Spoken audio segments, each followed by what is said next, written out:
ಬಡವರ ಆರೋಗ್ಯದ ದೃಷ್ಟಿಯಿಂದ ಜನೌಷಧ ಕೇಂದ್ರಗಳನ್ನು ತೆರೆದಿದ್ದರು. ಭಾಳಷ್ಟು ಬಡವರಿಗೆ ಆಶ್ಚರ್ಯಕರ ರೀತಿಯಲ್ಲಿ ಔಷಧಿಗಳು ಕಡಿಮೆ ಧಾರಣೆಗೆ ಸಿಗ್ತಾಯಿತ್ತು. ಅನೇಕ ಆಸ್ಪತ್ರೆಯ ಕಾಂಪೌಂಡಲ್ಲಿ ಕೂಡ ಈ ಜನೌಷಧ ಕೇಂದ್ರಗಳನ್ನು ನಾವು ಓಪನ್ ಮಾಡಿಸಿದ್ವಿ. ಸುಮಾರು 175 ಜನೌಷಧ ಕೇಂದ್ರಗಳನ್ನು ಈ ರಾಜ್ಯದ ಕಾಂಗ್ರೆಸ್ ಸರ್ಕಾರ ದುರುದ್ದೇಶಪೂರ್ವಕವಾಗಿ ಮುಚ್ಚಿತ್ತು.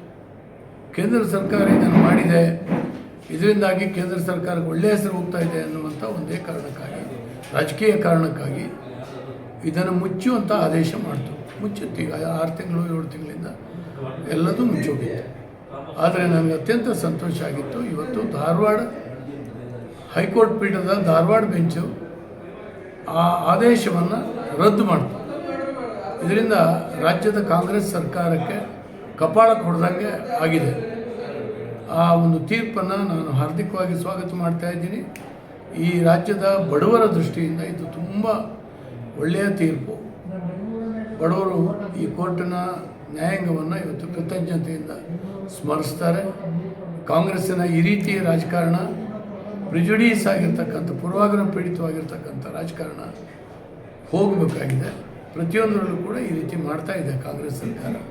ಆದರೆ ಹೈಕೋರ್ಟ್ಗಳು ಇದನ್ನು ಅವರಿಗೆ ಪಾಠ ಹೇಳುವಂಥ ಕೆಲಸ ಇವತ್ತು ಮಾಡಿದೆ.